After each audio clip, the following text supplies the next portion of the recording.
bato église ne va pas expliquer biso malamu. On m'a dit biso. Soit que ce sont des politiques. Ne va pas désigner président Asseni. On ne devrait pas arriver à tout ça.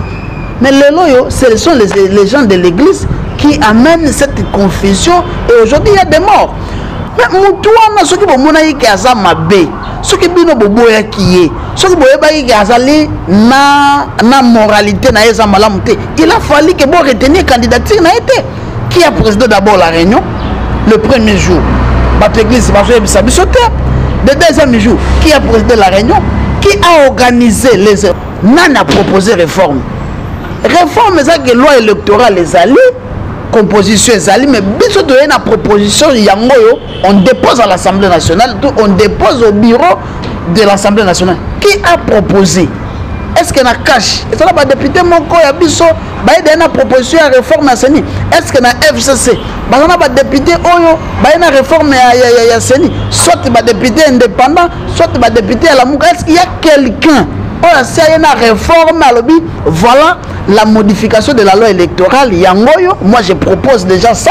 Ou composition à Seni, j'amène. On voit là la réforme sans soubassement. Mbote, bienvenue encore na Vision Plus Télévision, le Loto Yambi, moi Namboka, Bongo Maître Basile, à cadre ya INC et Torosolonae, Bongo Italie, actualité politique par rapport au pays en marche à lobby, na Ndenge, Marambo Ezolobama et Belén là-bas réseaux sociaux, na Ezolobama na scène politique na biso contre moi Namboka Vital Kamere, Toko discuter et puis Bolanda biso pour comprendre Torolobanini. Mbote Maître. Mbote ndeko journaliste. Boni sango. Sango na biso ezali kaka ete INC biso ba camériste miso na biso etali prison oyo tozo zelela et que juge appelle à l'oba droit et que moi na mboka Vital Kamere abima libanda parce que juge ya liboso atikala ko loba droit te alors biso tozali focaliser kuna na makala tozozela tosengi na juge oyo alobaki droite atinda dossier na appel parce que introduisant appel na biso dans le délai de la loi tozozela ekoma kuna po que juge appel aloba droit mwana mboka Vital Kamere abima libanda sangwa mutu ya ngwana oyo etali biso surtout biso ba camériste.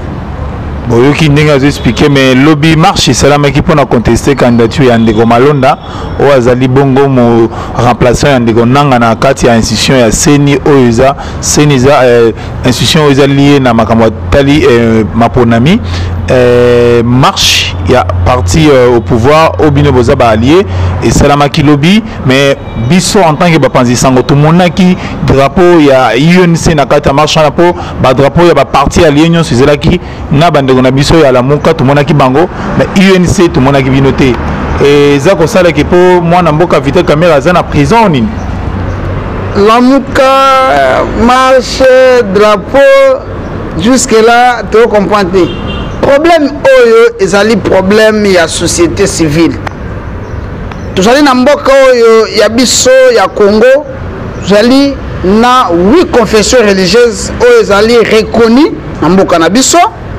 La loi oyo Seni, ezali loi ya 2010, telle que modifiée, complétée en 2013, l'article 10, l'article 12, la modalité de la composition à Seni. Dans la loi, balobi boy, 3 personnes bakouta na société civile. Ouais, très bien. 4 personnes bakouta na opposition, 6 personnes bakouta na majorité parlementaire.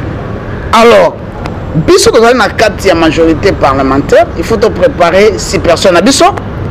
Bah on peut passer en opposition va préparer 4 na bango et puis société civile après sa biso 3 personnes. Ah on te koya bisa subande ko na carte ya loi wana esengi na biso to respecter pe parité to genre.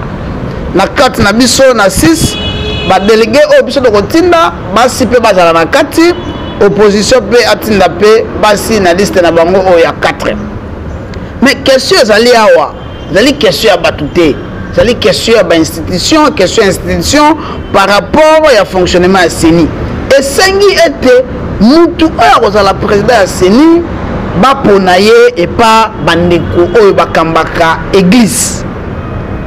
Tomoni bandeko na biso basangani, ba pasteur, ba évêque, banani, ba ndenge bazawana bazalaki 8 personnes. Basali réunion mukula liboso, basali réunion mukula mibale, ti mukula misato. Mutata moko longwa kité. Ti wana nde biso dozo comprendre te. Ba candidat bazalaka 27. Ba éliminé batikali 17. Ba éliminé batikali 6. Ba éliminé batikali 4, batikali 3. Mais et comme wana baye hôtel babité mwana mboka moko azalaka candidat député na liste ya batu ya batu opposition, donc batu alamuka balongoli ye batikali na 2 candidats. Jusque là problème ata moko et s'opposer te yango biso tozali ko mituna bandeko oyo bako expliquer biso dossier bien eza batu église ba expliquer biso nanu bakendaki ndenge nini dans les 27, dans les 17, na 6, tu vas y la 3, na 3, batikali 2. Ba critère nini? Et puis donc batikala ki 2. Qui a soutenu la candidature ya Moutou Songolo to Pakala? Jusque là des questions là ne trouvent pas de réponse. Le loyo, il y a des morts, c'est parce qu'il y a des ceux-là, batu basangani, bakeiti na souka, ils ont pris une décision. Cette décision là commence à donner des morts dans la République. Ce n'est pas bon. Église est allée au villiers du village. Et c'est la kati parce que batu bape sakangonine. Omaninde awa biso na INC to senga kato na kata projet na biso ezake seni il faut la diriger na ministre intérieur pour éviter babilo konyonso. To yebi que non vous êtes au pouvoir, c'est le ministère de l'Intérieur qui va organiser les élections. Ça c'est ça ce qu'il faut faire. Lelo ya batu ba memi biso ne loko wana. Ba église. Bakoti réunion. Bakoti réunion. Ba soulever et ben ba retenir ba candidat 27 ba bandi ko éliminer. Si batikali 2 na 2 mwana mboka nani monsieur Rossard atikali. Bon, retenir qui est sur quel critère? Donc, la union, ça va pas quitter quand ça monte à travailler dans ces. T'es de lobby boyo. On m'a dit question yo, bateau église ne va pas expliquer biso malam. On m'a dit biso. Soit que ce sont des politiques. Ne va pas désigner président Asseni. On ne devrait pas arriver à tout ça. Mais les loyaux, ce sont les gens de l'église qui amènent cette confusion. Et aujourd'hui, il y a des morts. Bakei Nasuka bazui 2 candidats, batiki bangoana. Bandimi pe ko voter. Ils ont voté sur 8, Rossard a eu 6 voix. Candidat Moussou a eu 2 voix. Après wana, vous sortez pour dire de n'importe quoi. Non! Mais Moutouana, ce qui bomona yiki aza mabe, ce qui bino boboya kiye, ce qui boyeba yiki azali na moralité na eza malamute. Il a fallu que bon retenir candidature na été. Qui a présidé d'abord la réunion le premier jour? Bateau église le deuxième jour, qui a présidé la réunion? Qui a organisé les au moins boza 8 bozo ko désigner mututé boké okende ti bokomi bolobi non na moment oyo toke na ba élection boké na ba élection quelqu'un passe comme il n'est pas de votre obédience à sa candidat na yoté donc il est devenu démon. On se pose une question, ce qui candidat na bango oyo bango bazo mibale balongwe catholique na SCC ce qui candidat na bango na lekaki ils devront tenir de tels propos. C'est ça encore une question. De 2, tango bakumba komolo baketo kene la réforme ya Seni. Balubalo bito kene la réforme à Seni. Qui a proposé la réforme? Nana a proposé réforme. Réforme c'est que loi électorale les alliés, composition les alliés, mais biso de la proposition yangoyo, on dépose à l'Assemblée nationale, on dépose au bureau de l'Assemblée nationale. Qui a proposé? Est-ce que na cash? Est-ce que na député moko ya biso ba na proposition ya réforme ya Seni? Est-ce que na FCC ba na député oyo ba na réforme ya Seni? Soit ba député indépendant, soit ba député à la Mouka. Est-ce qu'il y a quelqu'un oyo asia ye na réforme alobi voilà la modification de la loi électorale yangoyo moi je propose déjà ça ou composition à CENI j'amène on voit là la réforme sans soubassement comment yoko eloko mosusu ntango bango bakei na bavote baretenir nano bacandidat malonda bimi moto akimbangisi antata bawangani ye mais bawangani ye ndenge nini mutu apresente candidature na ye asaki mutu akimbangisi ntango mutu wana azokende na baréunion mokolo ya liboso akei aza mutu akimbangisi mokolo ya mibale akei aza mutu akimbangisi mokolo ya misato akei bavote mutu akimbangisi ntango malonda abimi o torevoke yo torevoke torevoke ye kaka ntango bazwi décision mais ntango banda kokenda bapesa bino rapport bokoki korevoke te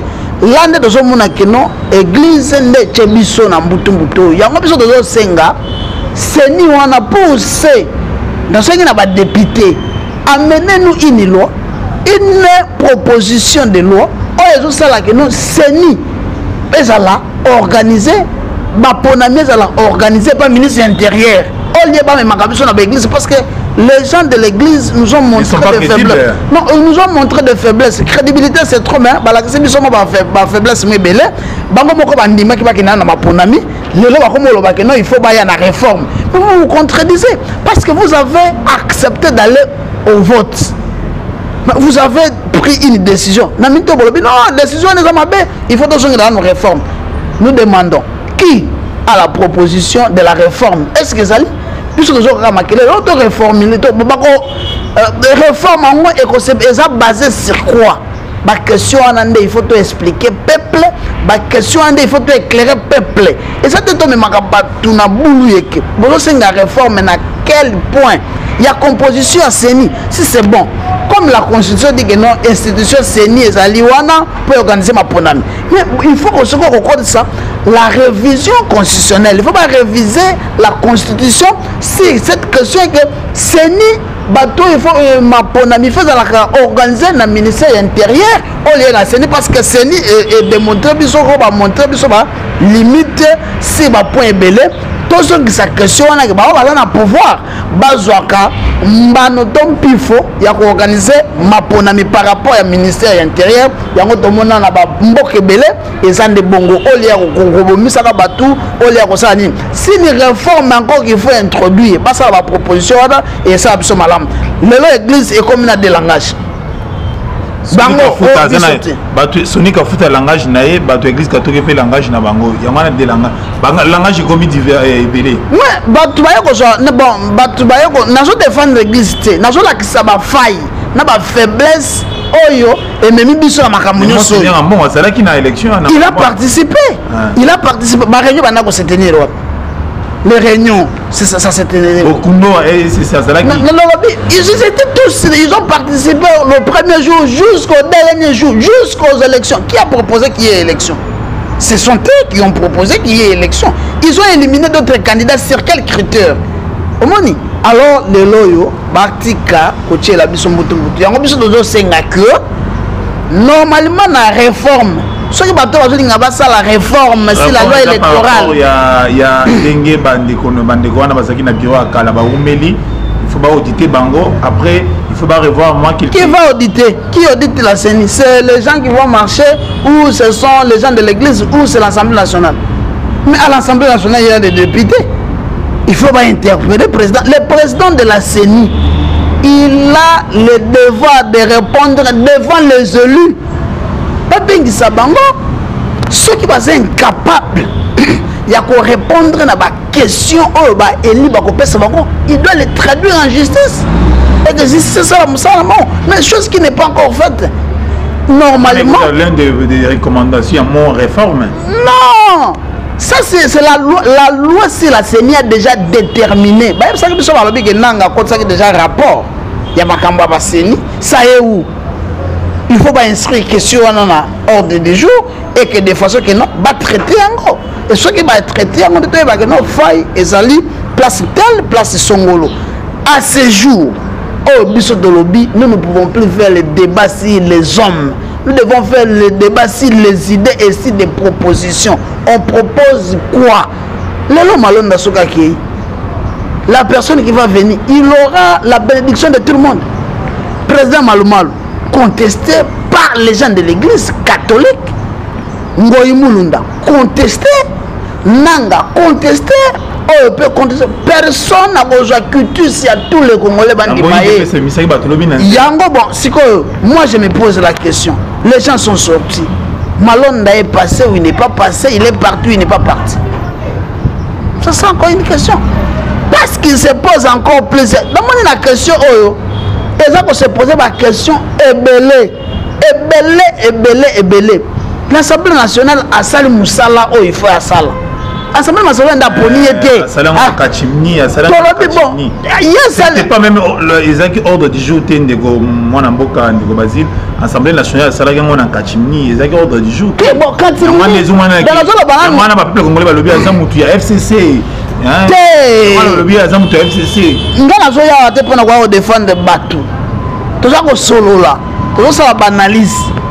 Qui a présenté Malonda? Qui a présenté Malonda?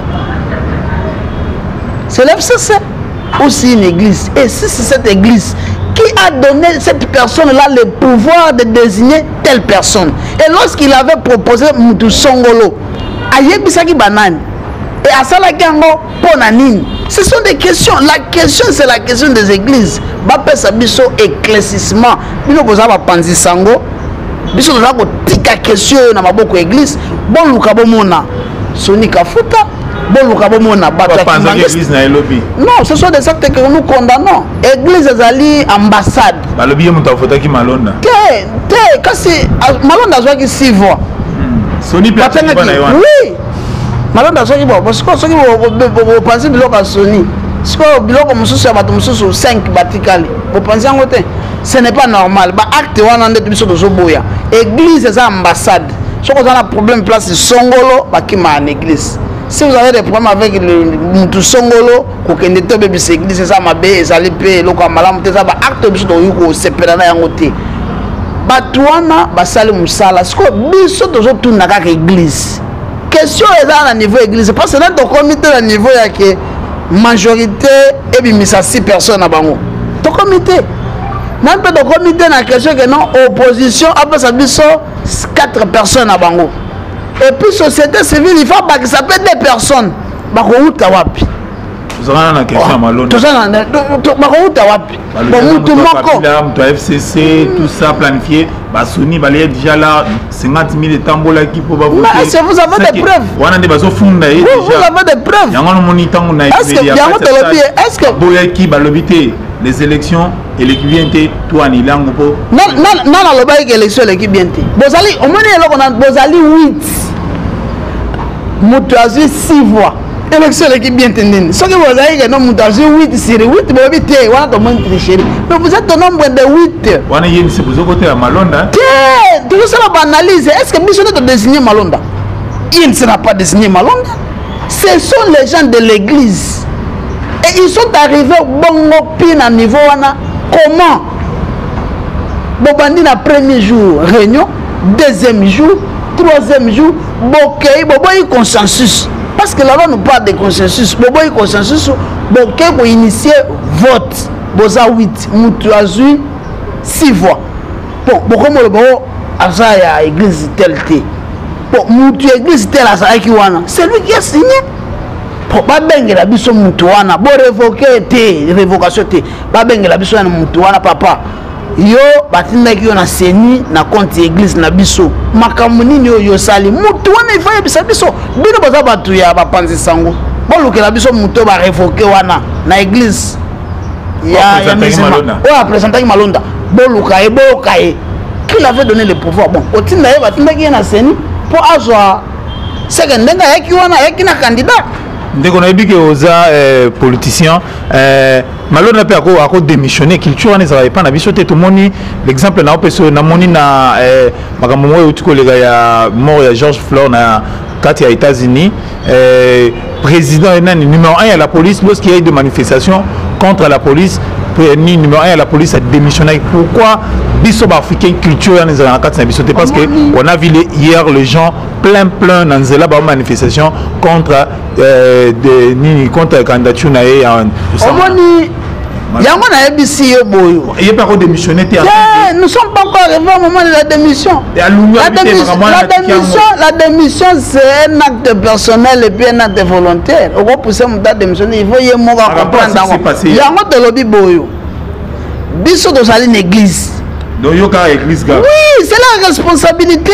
Ce n'est pas c'est la responsabilité si biso tozozongisa yango na église babandaki ndenge nini basangana mokolo ya liboso barécolte bacandidature mpo bayeba candidature oyo eza ya catholique, candidature oyo eza indépendant, candidat oyo azali ya musulman, candidat oyo bazalaki 26 batikali yoka batikali 17 na 17 batikali 6 na 6 wana ba critère ezali pe batu na batu bayebi esika bauti na 6 batikali 3 ambongo yaki pe na cousin na yoana kasi nde tolobi église ne faut kaka yebisa biso kuna candidat ya batu na batu bazali na ba candidat na bango yango tolobi bayebisa biso bien babandaki na 26 ndenge nini bakomi na 17 ndenge nini bakomi na 6 ndenge nini bakomi na 3 ndenge nini baye kotikala na 2 puis bake na vote ndenge nini baexplike biso boluka moto oyo babengani ye wana na nini aloba yango na epa bato ndeko na biso ya nini ya kimbangisi aloba yango boluka mpe bamusulman baloba boluka mpe bato nyonso bazalaki wipe bacritère nini botiaki mpona bo retenir nani bacandidature et puis bokoma mpe na bacritère nini botiaki mpo bobanda koélimine bacandidature et puis bacritère nini botiaki mpo ke moto azala vote boke na vote question oyo c'est une question oyo il faut église nde éclairer biso ce n'est pas nous les politiques biso toza na pouvoir te ya kodesine soki ezalaki ke biso tolobi yoka yango tolobi boye une question politique mais pourquoi lobi ba politique bobimisaki bato lobi na nzela yango biso bon ngai nde nabimisaki bato na nzela te vous êtes politique non je suis politique oui la personne qui a poussé les gens basala marche ayebi motivation nde natindaki bato basala marche la personne alobaki il faut tosala marche ayebi ndenge nini motivation nini etindaki asala marche yango tolobi boyo bato wana église comme question ya présidente ya CENI ata soki malonda alongwe lelo ce sont les gens de l'église qui vont nous donner encore un candidat ce n'est pas nous les politiques alors les gens de l'église bayebisa biso na avant bakende na étape mosusu baexplike biso nanu bacaractère ou baprincipe bacritère nini batiaki kolongwa na 26 ti bakotikala na 2. Très bien, très cher internaute, vous comprenez ndenge maître Basile a expliqué par rapport à marche Salamaki Lobby ni ne pousser ba congolais ba bimananzela ba contester moto alinga remplacer ndeko nanga tout na pe banganga nzambe mikolo ya liboso po ba expliquer biso to na chapitre etali bongo makambo ya République de Kivu bazo funda mwana mboka Vital Kamerhe nana zo funda aujourd'hui na plainte ba fundi ba peuple congolais ba funda c'est lui qui est le ozana ba preuve au moni lelo yo INC et comme la tateni oyo ba camériste yango même drapeau et salemaki na couleur na bino yo te o ezali elamba oyo kombo nango pièce contre pièce marque Vital Kamerhe mona yango te na dossier te tolobi boyo yo okoyebisa ngai pièce nini oyo balakisaki biso na dossier ou na procès balobi pièce yango songolo Vital Kamerhe abimisaki misolo temps osana yango soki Vital Kamerhe adetournaka misolo adetournaki combien yango bosali nango ni drapeau na bino ya République de Kivu yo zana ba preuve ke no bato oyo wana ezali biso l'INC il y a des pacificateurs Vital Kamerhe c'est un patriote alobaki yango je suis un homme d'état moi je peux accepter nyonso ekoya parce que je ne peux pas étaler les secrets d'état ici. C'est un monsieur qui aime bien ce pays.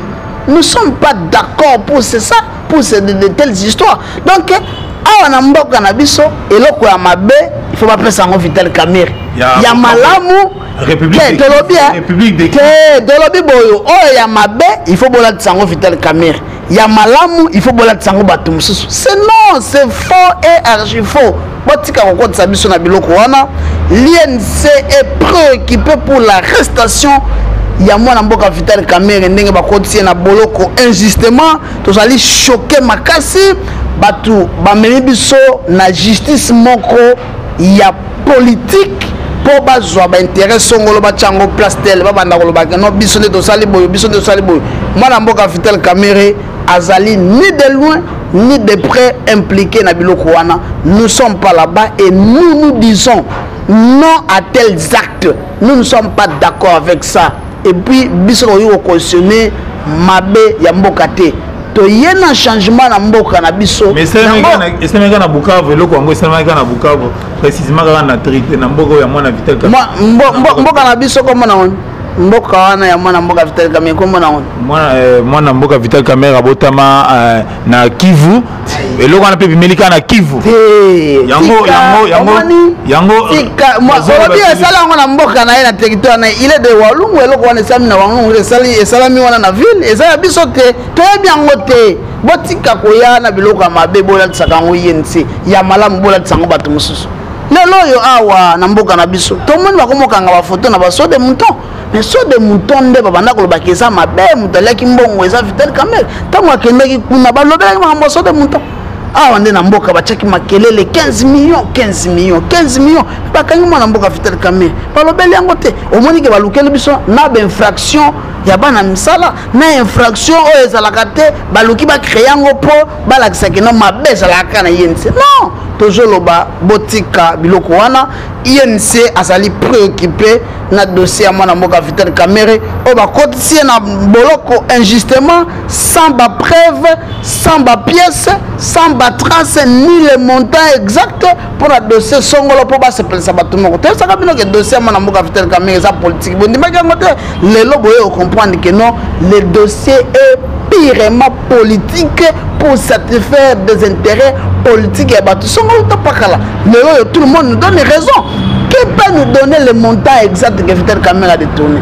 Yango tolobi biso o ezali pièce contre pièce biso doyaka na ba pièce bolakisa biso pe ba pièce contraire et ça te yo zana bordero oyo balobi que non toke na compte songolo ya mwana mboka Vital Kamerhe tokuti autant de millions de dollars bordero yango ou bien transfert songolo et salami na compte ya mwana mboka Vital Kamerhe bordero yango tout le monde yango te toke musika. Le ministère public nous a dit que non, nous ne sommes pas l'avocat de la République, nous ne sommes pas venus ici pour des preuves. Mais au lobby Gouboya, après la preuve, vous demandez la condamnation d'une personne. C'est injuste. Yango Tolobi, le premier juge n'a pas dit les droits et nous attendons le deuxième juge qui va dire les droits et moi, Namboka Vital Kamerhe, Abi Malibanda. Parce qu'on ne peut pas condamner un innocent. Parce que ma question est très très sensible. Parce que les autres Kinshasa, la République de Kivu, UNC jusque-là, c'est par la curiosité, dans toutes nos questions, pour vous êtes cadre de l'UNC très engagé. Qu'est-ce que vous dites dans le fond par rapport à cet acte au Congolais, ça s'appelle dans côté Combo ya mwana mboka Vital Kamerhe cité na Katouana. Des places na Zolinga. Je vous ai répondu. L'INC n'est impliqué ni de loin ni de près sur cette question. Nous ne sommes pas là-dedans et ça ne nous concerne pas et nous condamnons des actes, de tels actes. C'est ça, nous vous informons. Vous allez vous condamner par acte wana. Et nous, ici, nous avons une seule république au nom de la République démocratique du Congo. C'est ça que nous nous soutenons, c'est ça que nous disons. À part ça, nous n'avons pas une autre opposition. Nous ne pouvons pas soutenir des histoires et une personne s'est réveillé un bon matin, il pose des actes et il veut engager tout le monde. Nous disons non, ça ne nous concerne pas. Tu es bien monté, ce n'est pas aussi important. Non, mais pour changer de rapport, il appartient à Vino. Biso de la rouge blanc et ça est significatif. Pour changer. Tolobi boyo. INC drapeau na biso de la rouge blanc c'est significatif. OEP c'est aussi c'est significatif. La tenue est différente avec le drapeau. Ezali tenue comme on a pièce contre pièce la marque Vital Kamerhe et le drapeau c'est l'emblème du parti c'est le Komususu. Le monde a kangi Vital Kamerhe est président Fachi. Bon, on a un dossier au banc. On a un dossier dans la justice. biso tomoni que juge ya liboso alobi droite ake na ba supposition akei na complot politique akei na ba haine akei na ba supposition yango biso tosengi na juge appel atinda juge ya liboso atinda dossier mbangu na appel juge appel aloba droit mwana mboka Vital Kamerhe abima libanda. Madame Amida akenda kutana mama Olive te mama Olive nde ayaki epa mama wana akimi première dame amoni a changé camp pour bakangi mobile na c'est ce qui se dit dans les na lobi boyo exacte mama Amida nde akei te mama Olive nde aye na ndako omoni na matanga bapesa mutu invitation te na matanga bapesa mutu invitation te tango mutu azana passe apesa mutu invitation te esengaka mutu moko mpe soki aye korendre visite okoboye te je suis malade oyo orendre nga visite j'ai un problème oyo orendre nga visite na oboya te mama Olive Lembe aye korendre visite et pas mama Amida na ndako na ye. Nous avons constaté, c'est fini. Est-ce qu'il y a à polémiquer là-bas? Akimi maman, Akimi première dame, Akimi Mopanzi. Akimi Ndengani Bosco, est-ce que vous avez des preuves? Biso a de l'inganga mingi to za na ba preuve pe na ba pièce. Est-ce que vous avez des pièces cap? Auto monité na procès pour Olivier dans ma pièce mingi. Yo monité. Est-ce que basi balakisa ki biso na procès document Vital Kamerhe a signé pour bon webim? Yango bo c'est na sous preuve ndenge maman Olivier akenda mona maman Amida que je salue en passant ndakenda mona na yebisi yo aussi une précision maman Amida bayende ko rendre visite. Et puis bapekisi mutu te a rendre visite et pas maman bapekisi mutu te ata yo ko rendre visite. Okangi pe photo bapekisi mutu te. Ce n'est pas interdit à une personne d'aller rendre visite à une autre personne. Ce n'est pas interdit. Très bien, nos téléspectateurs vont comprendre les maîtres Basile Azo expliquer biso situation il y a makambo ezole kanakati ya UNC Nord République démocratique du Congo. Maître Basile poto commis précisément na suka ya entretien na biso tolingo pese biso ba mona yo ya suka o po ba téléspectateurs o ba landa yo ba comprendre o sukisi wapi ozana posa koloba nini. Tokoya bisa bandeko na biso nyonso bazo landa biso. Et puis ezana biloko mibale to misato nazo sukisa na yango eloko ya liboso tokosenga na bandeko na biso oyo bazosala mosala ya justice baloba justice parce que ndenge mibeko ezosenga awa nde tozali koloba ete Papi Joseph Okata bakanga ye azali na boloko ya makala asali 1 mois et quelques jours jugement ezali te procès ezali te et le komoko ezalité il est là-bas sans suite et ça malamu te ce qui se dit dans les réseaux sociaux le président de la République Moutakangisa kasi plaignant na ye alobaki ezali Christian Tshisekedi nde plaignant na ye mais sikoyo dossier za fixé te et puis dossier za peu fixé te tozoyeba te akofana na boloko kaka bongo ou to ndenge nini yango tolobi boyo soki mutu asali mabe pe bo fixe audience bosambisa ye basamba soki akwai bakondane bayebaka na mutu tel bakondanaki ye mpona tel fait mais boko kofandisa mutu bongo te azoyeba soro na ye te eza malamu te biso tozosenga balibere ye akende kosala mosala na ye asala mpe atala famille na ye asala mpe mosala na ye ya parti eloko ya mibale omoni lelo si le plan public, si le plan d'opinion,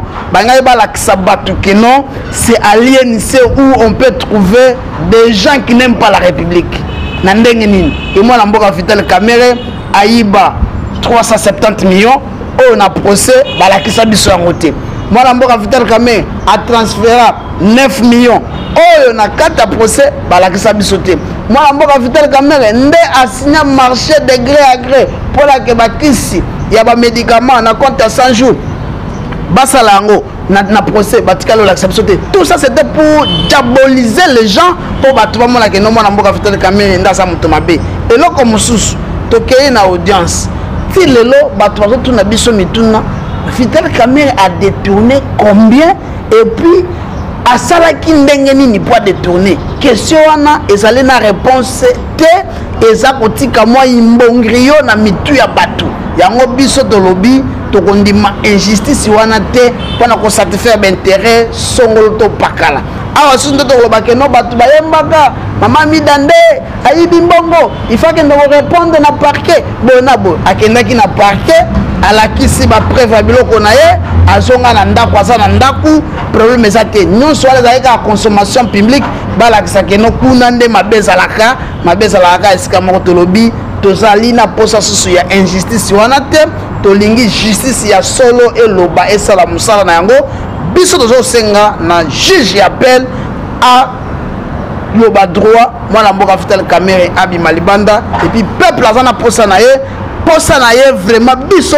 toza pe na posa nango parce que makambo ya salaka présence na ye ezali présence na ye esalaka makambo ya minene ozalaki na marche te po azalaki te nasi nalobeli likambo ya marche nasi nalobeli apesaki mot d'ordre te yango nasi napesi nalobi nayebisi yo nous personnellement moi personnellement je suis préoccupé na libération ya mwana mboka Vital Kamerhe. Alors ndenge eza boyo la question de la présidence de la CENI c'est une question des gens de l'église qui doivent nous éclairer. Ils sont arrivés tina moment wana ndenge nini. Alors s'il faut changer la personne politique à kosala wana te ça sera toujours les gens de l'église.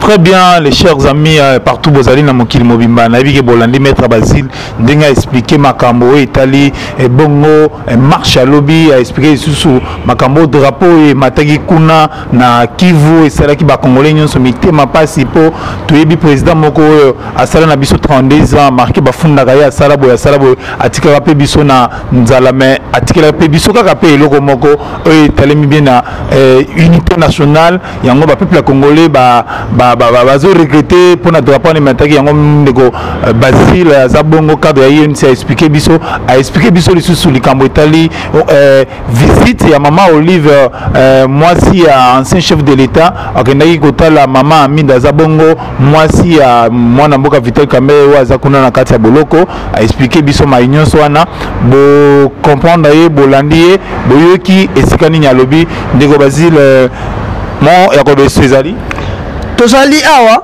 tozali kozela mingi tribunal ya grande instance est transféré dossier na cour d'appel a fixé audience parce que bandeko bakomi kobenga mwa ebele bazolinga bayeba vérité parce que biso tolobaki la justice et la vérité riment ensemble et lorsqu'on parle de la justice on n'amène pas de paroles, on n'amène pas de suppositions, on amène des pièces. La raison pour laquelle les caméristes sont décidés pour s'habiller en tenue pièce contre pièce jusqu'à ce que la vraie vérité va sortir et puis la vraie justice va dire les bons droits avec le juge d'appel et moi Mboka Vital Kamerhe abima libanda.